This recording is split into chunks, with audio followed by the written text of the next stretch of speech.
नमस्कार साथियों, और स्वागत है फिर दोबारा से आप सभी का अपने इस यूट्यूब चैनल घर की छत पर मुर्गी पालन पर। और आज की जो हमारी वीडियो है वो एक कमेंट के ऊपर होने वाली है, क्योंकि कल जब मैं कमेंट्स पढ़ रहा था तो उसमें एक भाई ने कमेंट कर रखा था कि क्या हमें सर्दियों में एग्जॉस्ट फैन चला करके रखने की ज़रूरत है या नहीं।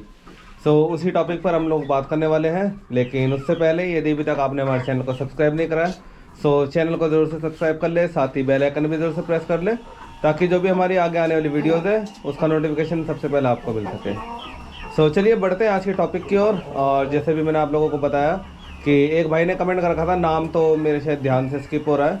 उस भाई ने ये कमेंट कर रखा था कि क्या हमें सर्दियों में जो एग्जॉस्ट फैन होता है, यानी खिड़की पंखा भी हम लोग बोलते हैं, कि वो ऑन रखने की ज़रूरत है या नहीं। उसी के ऊपर हम लोग बात करने वाले हैं। अब जैसे हमारा शेड है, ये छोटा शेड है, इसमें तो खैर हमें ज़रूरत नहीं है। और प्लस दोनों तरफ हमारी जो विंडोज़ है, यानी खिड़कियाँ, वो आप देख सकते हो। इतनी बड़ी खिड़कियाँ हैं, एग्जॉस्ट फैन की वैसे भी ज़रूरत नहीं है। लेकिन जो बड़े फार्म होते हैं और अगर उसमें खिड़की की दिक्कत है, वैसे तो नॉर्मली जो बड़े फार्म्स हैं तो उसमें भी कुछ इस तरह के रहता है कि दोनों तरफ से जो खिड़कियाँ हैं बड़ी बड़ी रहती है। लेकिन यदि हो सकता है कि भाई उस भाई ने कुछ इस तरह से कर रखा हो कि इतनी ज़्यादा क्रॉस वेंटिलेशन ना हो, यानी जो खिड़कियां हैं वो छोटी छोटी हो, कमरा थोड़ा बड़ा हो या इस साइज़ का भी हो लेकिन पूरा बंद हो, तो उस केस में एग्जॉस्ट फैन उनको चलाने की ज़रूरत पड़ती होगी। इस केस में क्या करना है, क्योंकि जो भी एग्जॉस्ट फैन है वो हमेशा क्या करा जाता है, ऊपर रखा जाता है ना। क्योंकि जैसे अगर ये कोना हो गया हमारा, मतलब छत से आसपास ही जो एग्जॉस्ट फैन है वो रखा जाता है। उस केस में क्या होता है कि एग्जॉस्ट फैन का एक्चुअल में काम क्या होता है, जो भी गर्म हवाएं हैं वो सर्कुलेट करता है वो बाहर के लिए। क्योंकि अगर आप लोगों को ध्यान हो तो जो गर्म हवा होती है वो हमेशा ऊपर उठती है और जो ठंडी हवा है वो नीचे रहती है। सर्दियों में मेरे को नहीं लगता कि आपको एग्जॉस्ट फैन चलाने की ज़रूरत है, क्योंकि जैसे अगर आपने छत में पाल रखा हो या नीचे भी पाल रखा हो, ठंड वैसे ही रहती है रात में। क्योंकि टेम्परेचर की अगर हम बात करें तो भाई 16-17 इसके आसपास जा रहा है रात में टेम्परेचर। और पिछली वीडियो में मैंने आप लोगों को बताया था, और इवन अभी का भी अगर आप देखोगे ये देख सकते हो, ये है अराउंड 22 के आसपास ही जा रहा है ना। तो अभी इतना टेम्परेचर है। ऐसे केस में आपने, मेरे को जहाँ तक लगता है, देखो एग्जॉस्ट फैन चलाने की ज़रूरत नहीं है। लेकिन अगर स्मेल उठ रही है, यानी बदबू उठ रही है, तो उस केस में आप चला सकते हो। लेकिन अगर बदबू नहीं उठ रही है तो मेरे हिसाब से चलाने की ज़रूरत नहीं है। क्योंकि जैसे मैंने आप लोगों को बताया भाई कि हमने जब ये शेड बनाया था, विशेषकर यही ध्यान दे करके बनाया था कि बदबू ना आए। और बदबू का दो कारण है, देखो, या तो गीला फ्लोर होगा उसी केस में आएगी, या पानी पड़ेगा। तो मतलब बात एक ही होगी कि अगर पानी पड़ेगा तो गीला होगा और उसी से महक उठेगी। और जब इतनी बड़ी खिड़की है तो हवा जो है वो क्रॉस वेंटिलेशन होती रहती है, उसमें कोई भी दिक्कत नहीं होती है। क्योंकि हमने भी इस घर में लगभग हमें 2 साल होने चल रहे हैं, और जब से हमने इसमें पाल रखी है तो अभी तक के खैर हमने कभी ऐसे नोटिस नहीं करा। अभी इवन बरसात में भी हमने नोटिस नहीं करा कि स्मेल उठ रही है। कभी कभार उठती है बिल्कुल नाम की, जब पानी अंदर आ जाता है। लेकिन अगर सूखा रहेगा तो स्मेल मेरे को नहीं लगता कि कभी भी आएगी।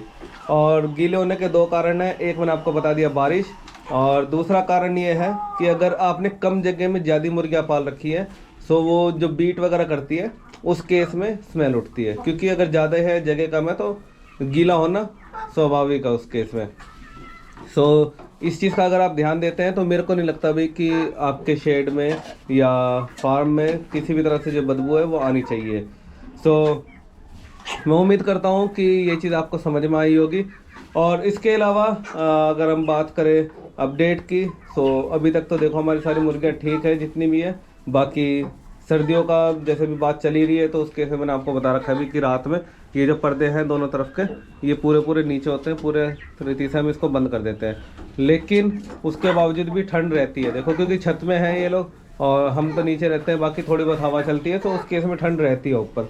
लेकिन पिछली वीडियो में मैंने आपको बताया था कि जब ऊपर वाले ने इनको पंख दे रखे हैं ये अपनी प्रोटेक्शन उससे कर सकते हैं। लेकिन उसके बावजूद भी हमारी भी जिम्मेवारी बनती है भी कि अगर इस तरह के माहौल में है इनकी हम केयर करें, इनकी देखभाल अच्छी तरीके से करें। उसके अलावा बात करें अगर हम दाने पानी की, सादा पानी चल रहा है और दाने में जो है इनका मैश फीड चल रहा है। और इस बार जो हम कट्टा लेकर के आए थे वो अराउंड हमें 1300 रुपये का पड़ा है। सॉरी। तो 1300 के आसपास का हमें ये कट्टा पड़ा है 50 किलो का। सो मैश फीड है, तो ये हम लोग दे रहे हैं इनको। तो बाकी तो आप देख सकते हो ग्रोथ वगैरह ठीक है। और सर्दियों के लिए जैसे मैंने आपको बताया था, अभी सर्दी बढ़नी शुरू हो गई है, तो मैं प्लान कर रहा हूँ कि दिवाली के बाद कुछ और मुर्गियाँ हम लोग लेंगे जो अराउंड 4-5 महीने की हो, ताकि वो हफ्ते 10 दिन में वो एग्स देना स्टार्ट कर दे। क्योंकि अभी हमारे पास फिलहाल एक मुर्गी है जो एग्स दे रही है, और बाकी असील का तो आपको पता ही है भाई कि कुछ टाइम देती है फिर रुक जाती है, फिर कुछ टाइम देती है फिर थम जाती है। तो सर्दियों में एग्स की ज़रूरत पड़ेगी, इस करके देखना पड़ेगा हमें दिवाली के बाद कि हमें कुछ मुर्गियाँ और लेनी पड़ेगी, ताकि सर्दियाँ जो हैं वो हमारे आराम से कट सके। बाकी जो ये चूज़े हैं ये तैयार हो जाएंगे धीरे धीरे, है ना। सो आज के वीडियो में इतना ही है, बाकी कुछ ज़्यादा तो खैर था नहीं शेयर करने के लिए, तो मैंने कहा जो टॉपिक हमारे पास आ रहे हैं क्यों ना उस पर वीडियो बनाई जाए। सो उम्मीद करता हूँ आज की वीडियो से आपको काफ़ी कुछ सीखने के लिए मिलता होगा। तो साथ ही आप लोगों से रिक्वेस्ट है कि वीडियोस को हमारे ज़्यादा से ज़्यादा लाइक कीजिए, शेयर कीजिए, कमेंट कीजिए, जो भी आपके क्वेश्चन है उसको आप पूछ सकते हो, और हम कोशिश करेंगे उस टॉपिक पर वीडियो बनाने के लिए। सो चलिए आज की वीडियो में इतना ही कुछ, तो इस वीडियो को हम लोग यहीं समाप्त करते हैं, और आप सभी का हमारी ये वीडियोस देखने के लिए बहुत बहुत धन्यवाद।